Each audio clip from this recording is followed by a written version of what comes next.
right, everybody, we're going to go ahead and get started. Thank you guys for joining us. I know we've had a little bit of a hiatus from Grandma for the last 2 weeks or so. I know some of you are getting food, but as you finish up, we'll go ahead and get started. So today I have the pleasure of introducing Dr. Atul Kukar here today with us. He completed his internship and residency at St. Luke's, where he also apparently trained with one of our esteemed faculty, Dr. Master Aswin. We can just spend the whole time talking about stories. He's a funny guy. Unfortunately, Master's not here to defend himself. That's why we picked this day. Anyway, beyond that, Dr. Kukar went on to complete his cardiology fellowship at St. Luke's, and then went on to do even more training with 2 subspecialties in both interventional cardiology and endovascular intervention at Lions Hill.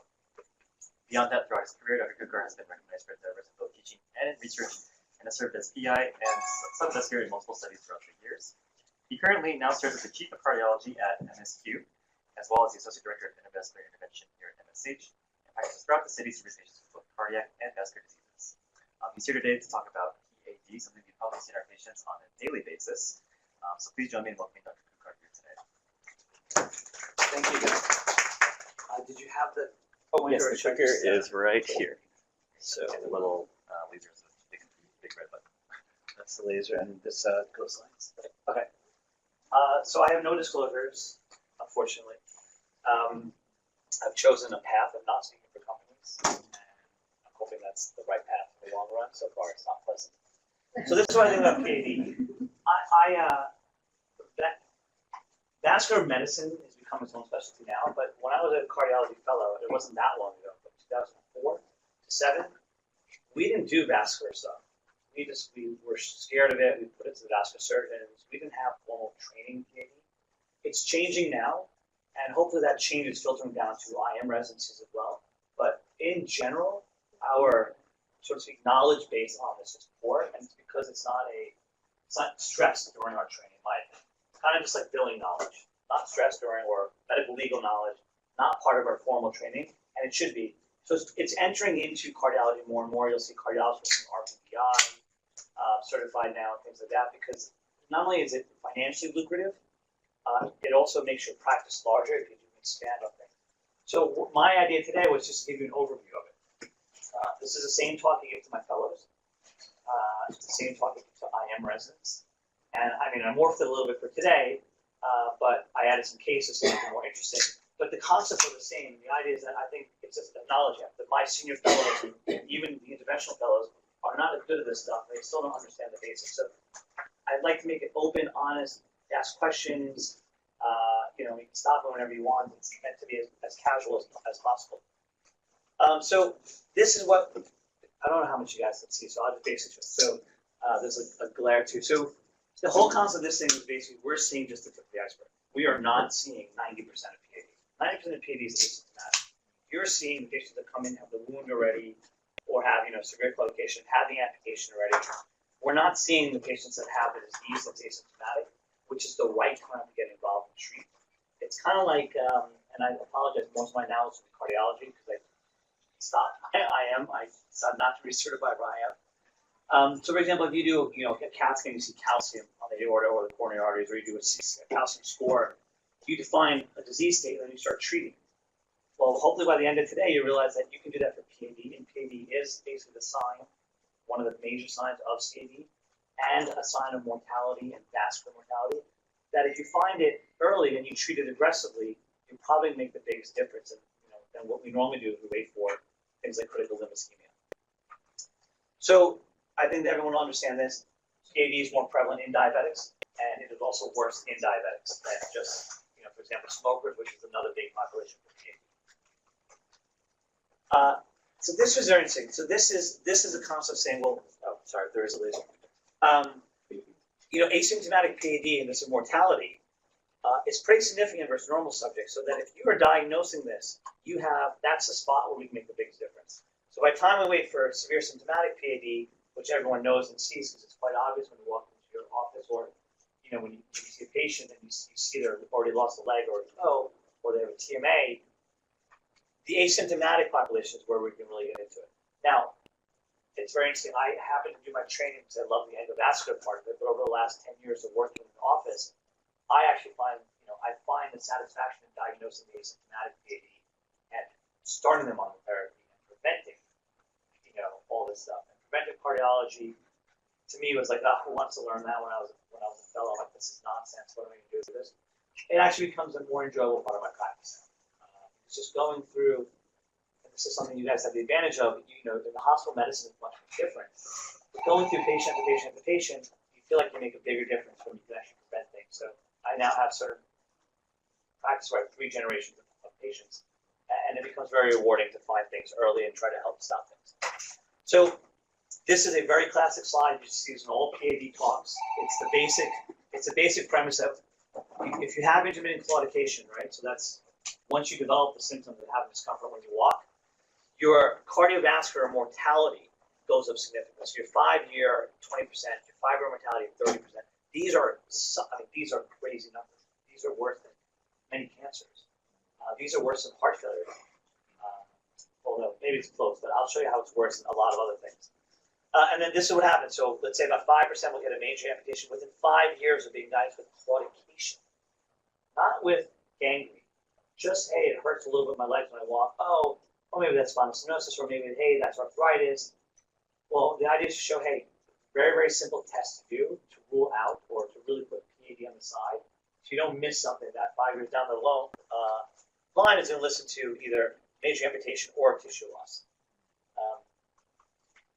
So this is it versus cancer. Oh, wow. This is lung, this is colon, this is PAD, and this is breast. Now, breast cancer has its own ribbon. It has its own month, I think. It may even have its own, I don't know. It has its own country, probably. But everyone knows about breast cancer. And the reality is that we ignore other things that carry higher mortalities because, everyone says, well, cancer, it's not your fault, you get it. But in the end, we have to be open and say, okay, just because a patient has diabetes and smoke doesn't mean it's their fault, and we should treat them. Whereas cancer comes on the side, and everyone says, oh, it's not, they got cancer, I feel so bad for them. Well, I feel bad for all the patients who are ill, for whatever the reason is, whether some are lifestyle choices and some are not. The reality is they're still ill. So what does walking mean? So I get more satisfaction from fixing a SFA lesion than I do from fixing coronary, outside of a heart attack. So, heart attack is my drug, so to speak, STEMIs and things like that. But over the years, I've found that I can block angina very easily. It's really not hard to block it, but they can't block claudication. So the satisfaction patients come in and they say, Doc, I can now walk around the mall with my family. I can chase after my grandkids a little better. Not as aggressive as if they were 25, but they can do a lot more, and their entire life changes because they can walk. And this is just like aortic stenosis happens. It's a very classic story. It just develops over decades, and by the time a patient comes and they have critical or severe aortic stenosis, the family thinks they're depressed. They don't want to do anything. They start getting obese because they're not walking around anymore. And the disease state happens, just like, or maybe bad knee arthritis is another example, because that happened to my dad before we got him his TKR. You just don't do things. And then you don't walk, you don't want to go places, and then next thing you know, your entire life changes. So it's a very satisfactory to help a patient walk again without pain. So this is Rutherford. I'm sure you guys know this. I'll go over this. This is something I grill into my fellows. I make them write the Rutherford scores down on patients. So 0 is no symptoms. 1, 2, 3, these are all claudication. 4, 5, 6 are forms of critical ischemia. So 1, 2, 3, Rutherford doesn't give distances. Fontaine gives distances. I don't like Fontaine because there are 2 A's and 2 B's and I forget. But this is very easy. So 3, I basically say is you can't do 1 flight of stairs. 1 is you can do about 2 to 3 flights of stairs. And I use stairs because stairs are probably the best way to bring out claudication symptom. That doesn't mean that when we walk upstairs to get exercise that it hurts on the 4th flight with PAD. But it's a good way to bring out. Or you can do blocked walking.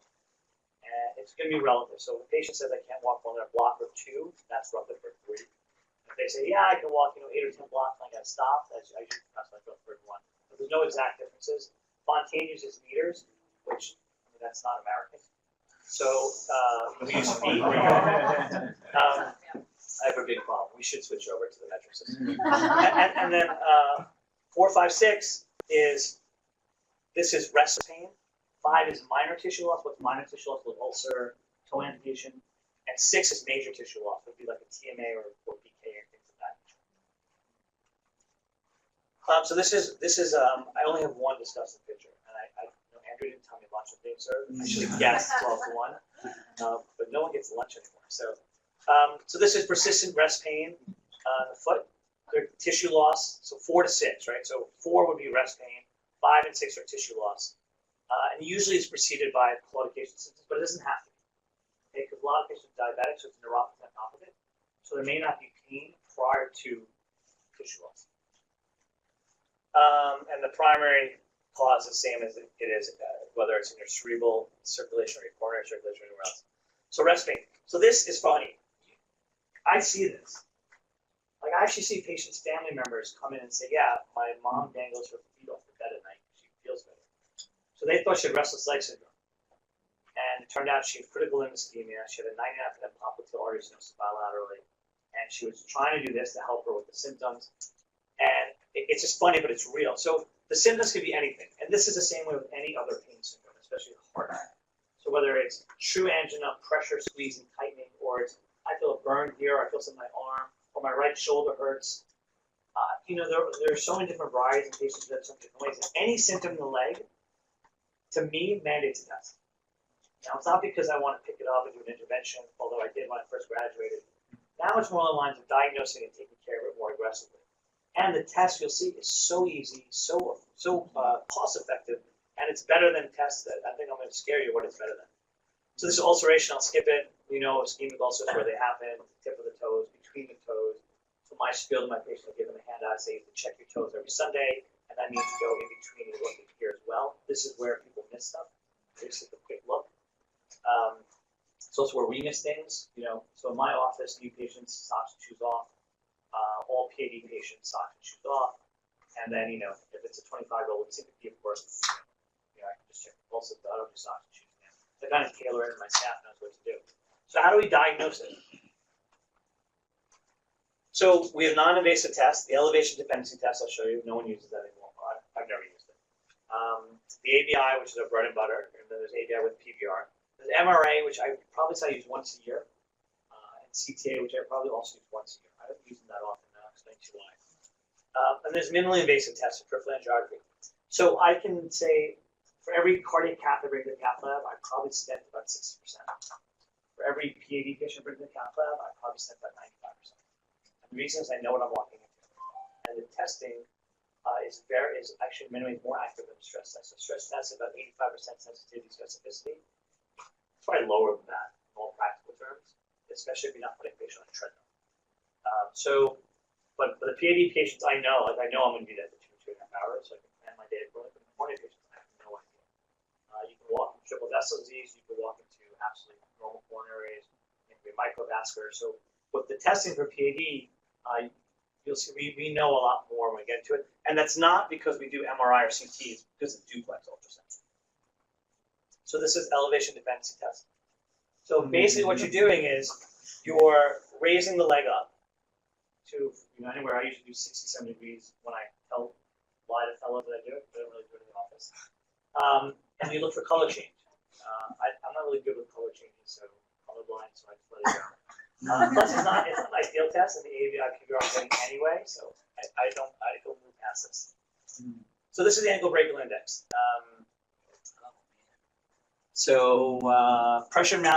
Pressure measured dorsalis pedis or PTA, posterior tibial, over normal brachial pressure. I mean, this is on exams to do this right? Because you have to use the right number. If you use the wrong number, it doesn't count. This is not reimbursed, which sucks. It takes 5 to 7 minutes to do it. And it's regular physical exam, unless you add PVR. And that's more of the business side of medicine when it comes to that. So you need a Doppler probe. It's on your fingers. And this is what it looks like. You basically take the blood pressure cuff off of the ankle, and you deflate, and you listen to the Doppler signal. And you use the right arm. So this is 80 over 160, and this is 120 over 160, right? So you're taking the higher brachial pressure, and you're taking the higher number in the leg of 120 here and 80 here, right? So it's just highest number. But for the arms, you only take the highest number between the two arms. Okay? This is one of the questions that many people get wrong on our exam. And these are the numbers we use.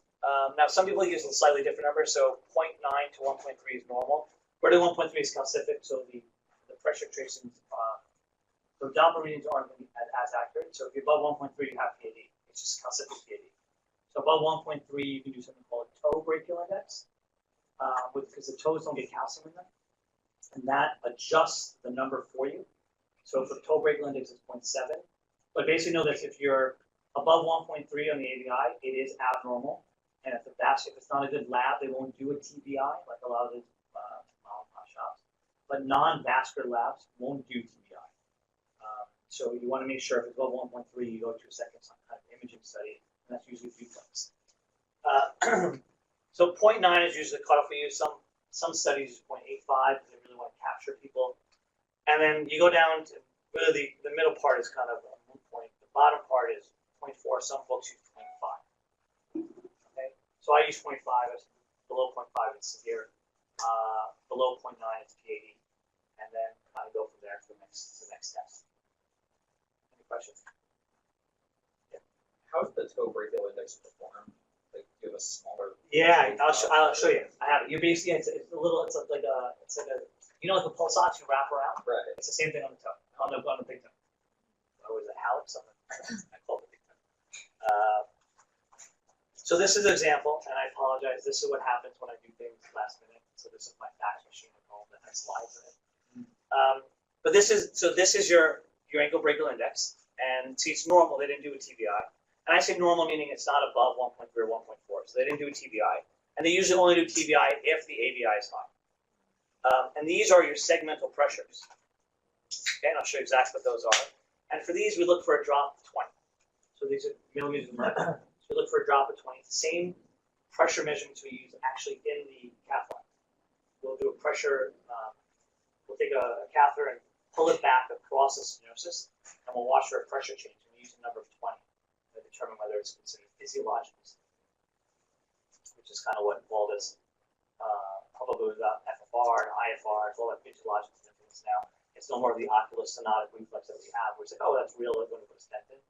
Now you almost have to define it with a physiology study. And if it's not a stress test, and it's not anything close to like 80, 90, where everyone would agree that it requires, that it's significant, anything borderline now, we have to study in the lab. So that's why you'll probably see PSI volume dropping. And diagnostic volume will be going up more because we're doing more diagnostics and then doing these physiology studies and finding out they're not real. At least that we once thought were real. So this is what a typical ABI with PVR looks like. So this is your segmental pressures. It's a little cumbersome. It's probably about 20, 25 minutes to do the whole test. And then there's your TBI. It's not an uncomfortable test. I've had it done on me. But it is time consuming. And the nice thing is honestly that literally the computer does the whole readout for you, does the whole reading, and this you can build.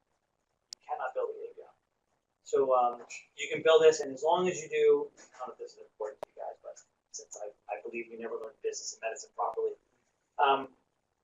if you, for PVI, all you have to do is one waveform on each foot. This will give you, segmental pressures up and down.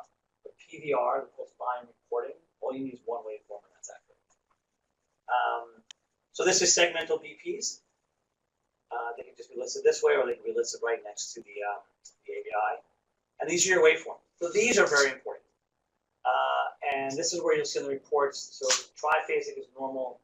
Some people think biphasic is abnormal. I think a lot of it's really biphasic is normal. So triphasic is where you have the notch here, and biphasic is more here when you don't see the notch, the second notch as much.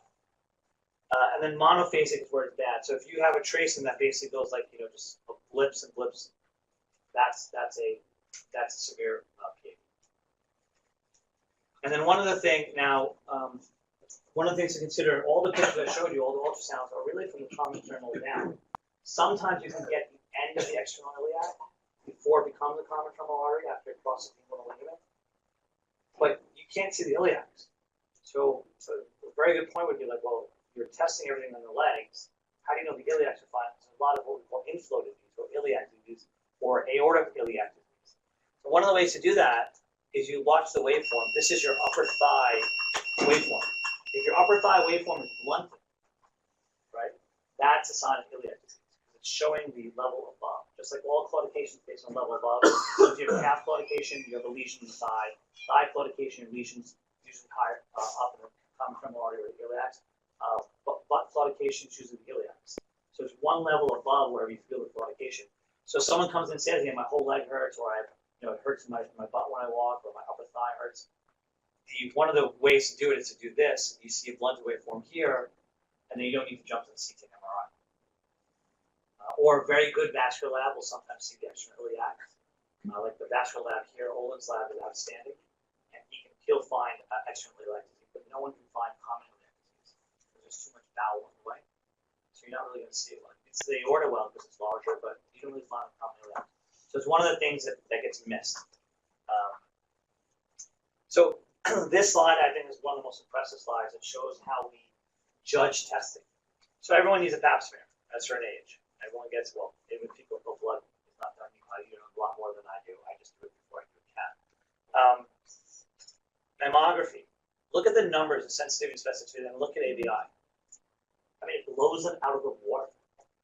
It's not even a competition. It is a incredibly accurate test. So why don't we do it more? It's easy to do. It's billable if you add a PVR to it. And it diagnoses and finds disease that carries higher mortality than breast cancer. Yet, we don't do it. It's not done. And a lot of it's basically there's not enough, the societies haven't pushed enough for PAD awareness. And because it's not the PAD that directly causes the mortality most of the time, it's a sign of vascular disease, right? Whereas, it's a cancer that directly causes the mortality for things like breast cancer. So I think that's my theory as to why it's not pushed as much, because it's a sign of and not a direct cause of. Although, if you look at amputation rates, once someone gets an amputation, the mortality rate is through the roof. And it's much more greater than just the vascular burden. It's because of the lifestyle changes that occur. Depression, immobility, and things of that nature. Their mortality is much higher, even though you may have someone else who has as bad PAD, but it's not having amputation. So if ABI is normal, but you're still suspicious, what can do? So, like I said, the ABI in the office, maybe you have an MA do it, or maybe in the hospital, someone will come around and do it. Well, if it's normal, but you're still suspicious, you add the PVR. You add the segmental pressures, and then the best one is probably the ABI with exercise. So what exercise you can do? There are formal treadmill stuff. It's very annoying to put a patient on a treadmill and set everything up. So what we usually do is we say calf raises, right, or walk up and down the stairs. Right next to it, and come back and we'll do it again. And that usually, about I think 20 to 25% change in the ABI will diagnose PAD. Okay, so this is something a lot of labs will call me up, or after some time they know me now. The ABI is normal, and I'm sending it in, and I write down claudication versus just writing down diabetic screening. If I write down claudication, the ABI is normal, they'll exercise my patients. Because I'll just send them back for the exercise, and now they know. And then lower extremity arterial duplex. This is kind of, in my opinion, the best test you can do. The ABI PVR is a nice screen. It defines it. If it's positive, you have an answer. However, once in a while, the ABI can be normal and you can have PAD. And that would be an given example. So if your SFA is included, and consider your SFA a conduit from your upper thigh to your popliteal artery below the knee. It does not give branches off really in the thigh. You can close your SFA and not worry about it.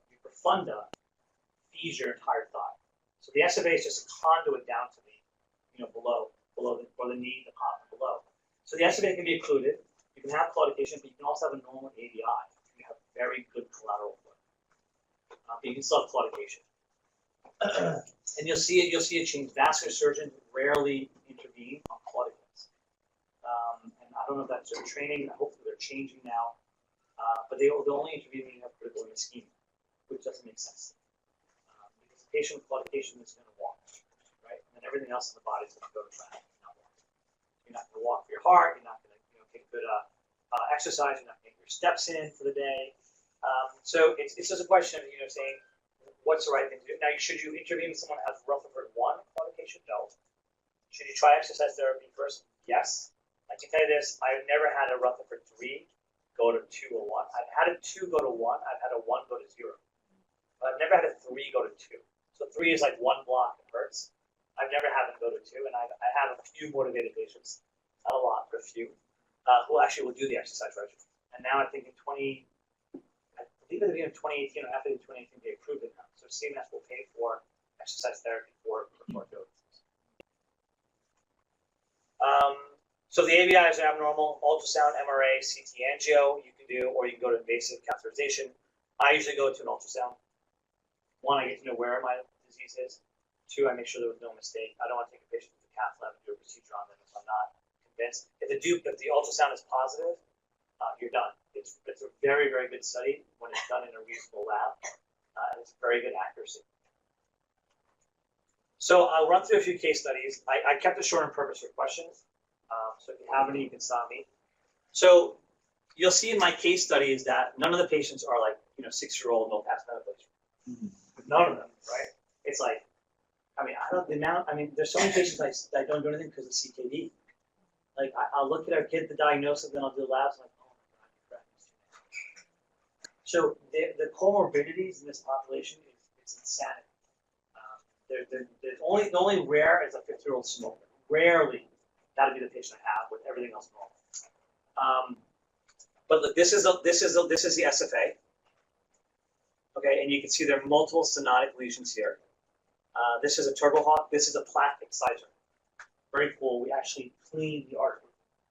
We don't just, like in coronary, we stand and push plaque up against the wall. This, you actually remove it. And it's pretty gross. Oh, wow. So this is what you take out. And so I probably have a 30 to 40% quit rate. I'm almost doing this Chantix when I show the plaque patients.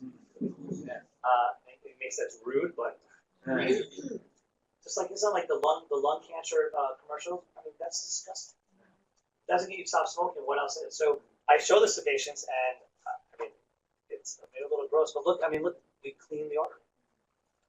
Now there's a downside to this because this stuff sometimes flies down the leg, and you have to go retrieve it, so it's a pain in the neck sometimes. But if I had a short lesion just from here to here, you'd say under 10 millimeters in length, I would just clean it. But when you do a lot of debulking, what we call it, then you run into trouble. So that's why it's not done all the time. And also everyone has different preferences. For example, PK here loves their pack. I don't. I'm a fan of the other equipment if it's a long region. So here's a second case study. Here you got CAD, cabbage, systolic heart failure, hypertension, DLP, diabetes. What else do you need? This is a kind of what we call a redo. Rutherford 3 symptoms, left leg, despite medical exercise surgery. So this is, it's a requirement, but it's the right thing to do. So I told you I would block angina on almost all my patients because I have 4 drugs: beta blockers, calcium channel blockers, nitrates, and renolazine. 4 drugs. There's no drug really in the periphery that does that. There's Pletal, which has a black box warning for heart failure, which should include diastolic heart failure. And it does work. It definitely increases walking distance. There's no doubt about it. But you have to remember the black box warning when you use it. But that's it. Aspirin doesn't make you walk further. Statin does not make you walk further. ACE inhibitor, which is another one of the PAD drugs of choice, does not make you walk further. So it's Pletal. And if you have a history of heart failure, you can't take it. And how much does it help? Enough that it can take a 1 to or 2 to a 1, or Rutherford 2 to Rutherford 1, or even a 1 to a 0 with exercise. So it works. I highly recommend using it. I use it on a lot of my patients. I use a lot of Pletal, aspirin, antibiotics. But the medical therapy is easy. Patients say exercise therapy is hard. Like I said, I have a few motivated patients. The majority of patients are not motivated. So they don't do the exercise. The exercise is hard. You walk until it hurts. Then you stop. Let the pain go away. Then you walk again until it hurts. And then you stop. So that does not sound fun. So a lot of patients don't do it, and they just, over time, deteriorate in their functional status. And like I said, they get diagnosed with things like depression. And the family says, my mom isn't interested in going out or spending time with my grandkids anymore. She just wants to sit at home and watch TV. And this is it a lot of the times. So this is another SFA. Again, multiple spots. It's very rare to find a nice focal spot. It's like a gift. This is a runoff below the leg. So this is your popliteal artery coming down. Here's your knee joint. This is your anterior tibial. This is your what's called your TP trunk, your tibial peroneal trunk. This is your peroneal artery, and this is your posterior tibial artery. Right. So this runs behind your medial malleolus, and this becomes your dorsalis pedis. Just if you want to know that, it's been a long time. And this is the runoff down in the foot. You can see here the peroneal artery should come down here. It's not there. And this is your posterior tibial, this is your medial malleolus, and this is your dorsalis pedis that comes on top of your foot. So what we did is we did CSI, which is orbital atherectomy, which you've probably seen Catholic courses like rotational atherectomy, rotablation. You're basically taking a diamond-coated burr, and you're drilling through the calcium. And what that does is it modifies the plaque. You don't take the calcium out, but when you have calcium, it's hard to expand equipment.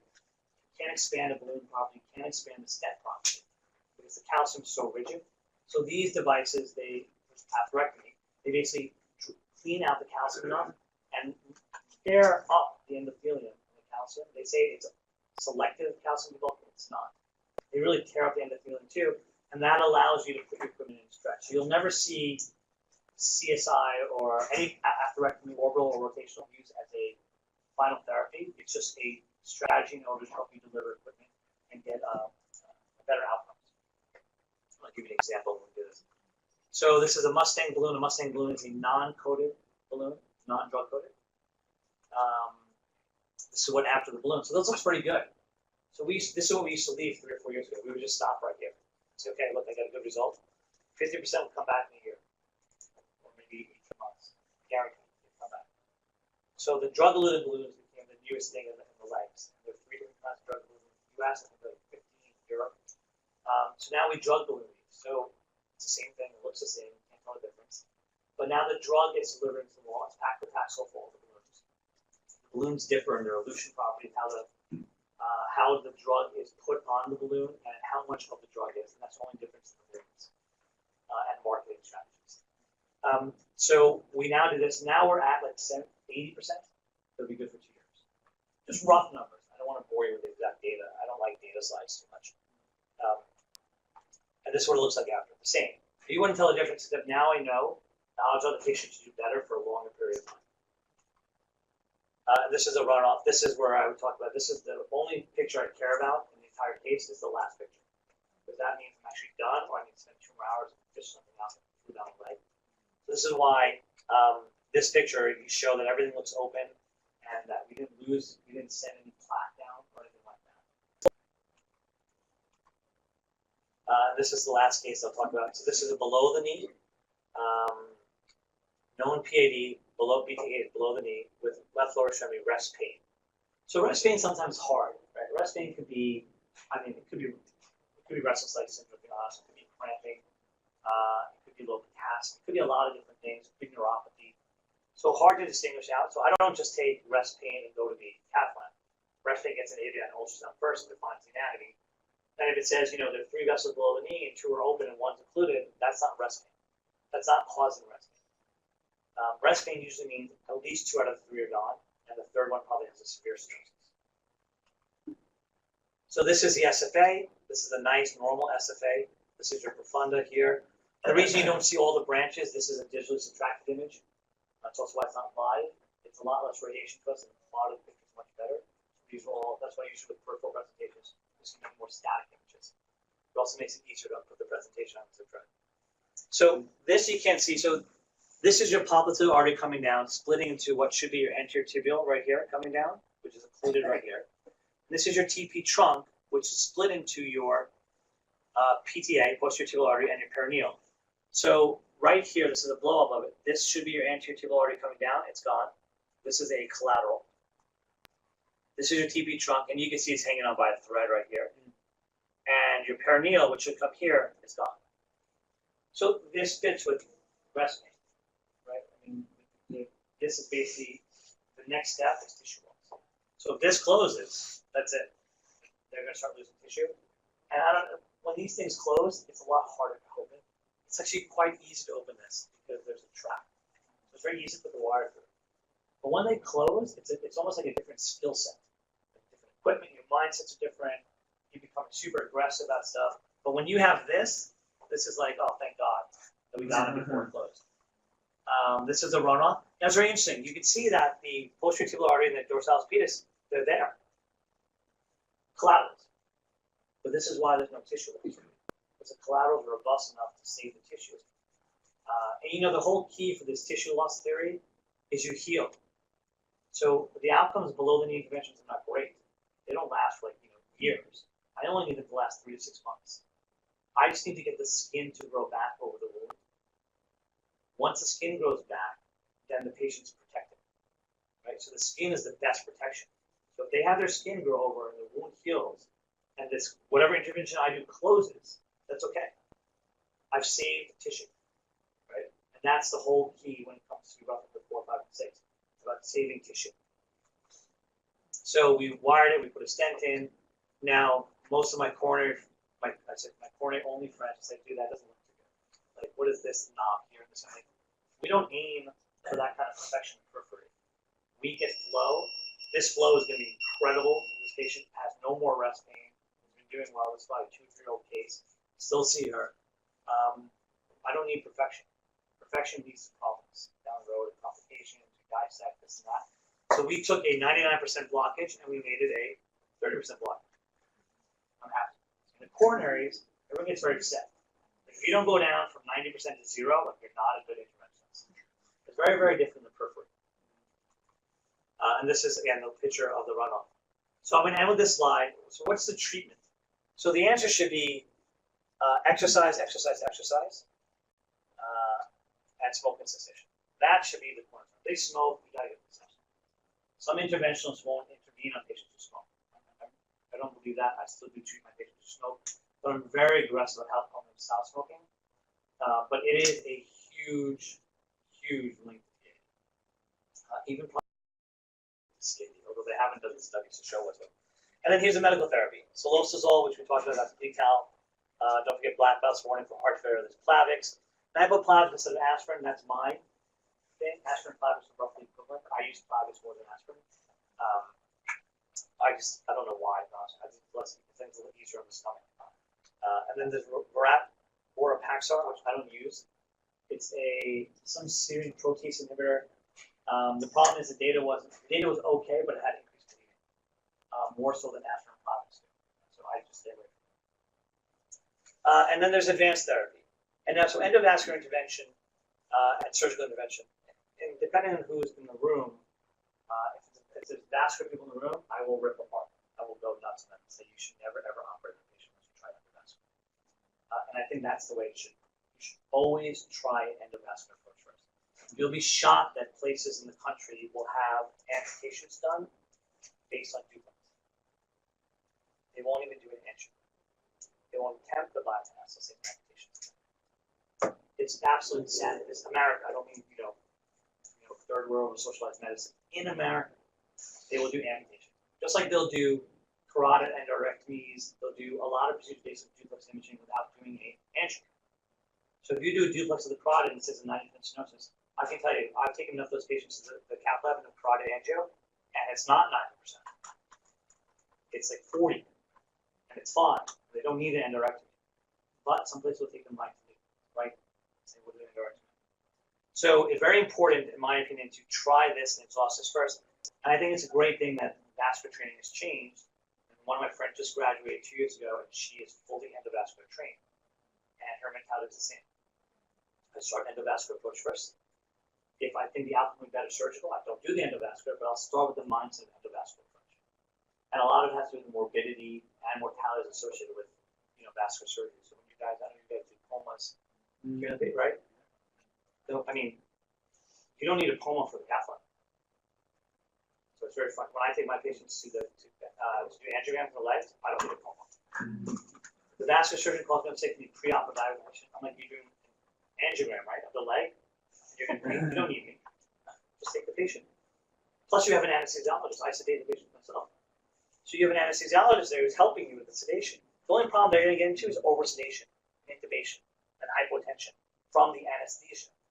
Not from what they do. So I just find it very funny that they have to ask for it. They don't need it for that thing. So I'll end there. I'll end with this. So you have to work. It's not a one woman, one man kind of game, and it's not one specialty. It is vascular. It is IR. It's interventional cardiology as the people who do procedures, but it is, in my opinion, 90+% podiatry, internal medicine. And podiatry includes wound care, of course. They are the ones when it comes down to these critical ischemia. So I actually pushed my vascular colleagues. I said, you should start intervening on your Rutherford patients. I tell them, you intervene. Don't. If they come to my office, I'm going to intervene. Okay. If they have Rutherford 3, I will fix their leg. I will make them walk more. And for you to wait for critical ischemia, I think is the biggest thing. And that's one of the differences in training. You probably see younger vascular surgeons are a little more aggressive about treating claudication, but older vascular surgeons are unlikely to treat claudication. They'll say, we'll wait here until it hurts at night. I'll leave it there. Yeah. Can you just comment on, thank you for your talk. It was helpful. I'm a geriatric hospitalist, so this is I guess my question, because we're always concerned about invasive interventions or vascular surgery. Can you comment on the type of benefit of therapy and when it's appropriate to?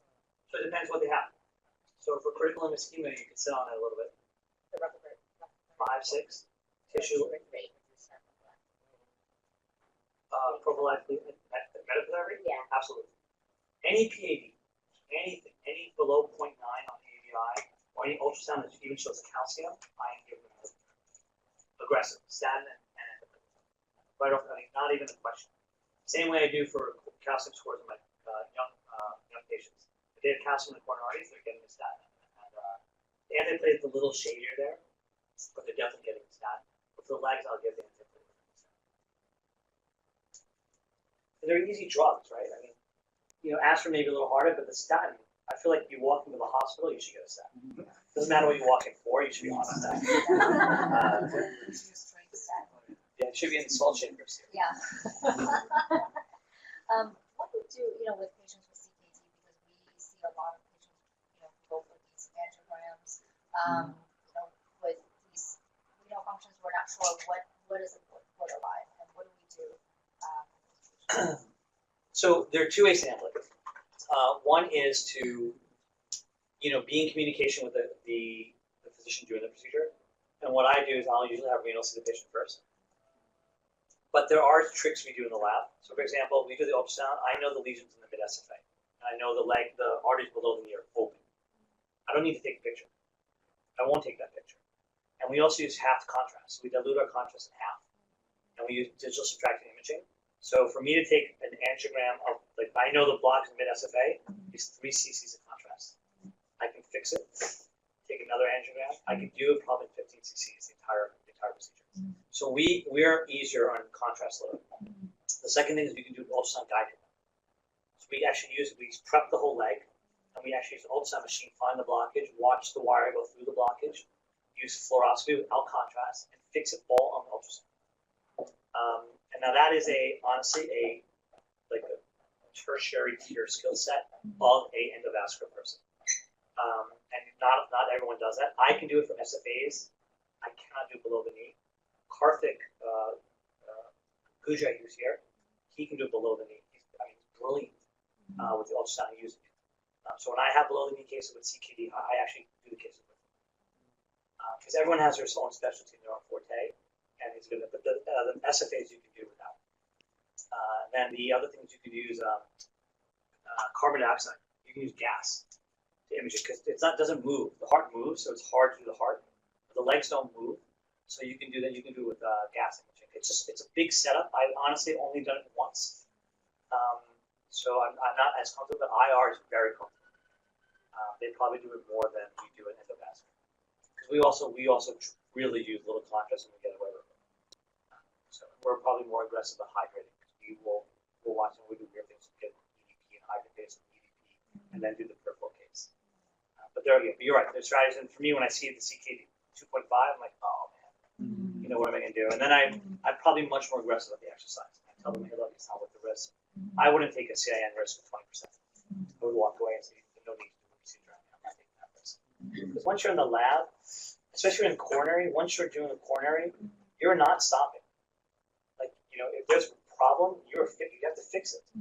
Here in the leg, you can stop, you can back off. You can say, okay, I took the pictures, I fixed one of the 3 blockages in your thigh, I'll fix the other 2 later. You know?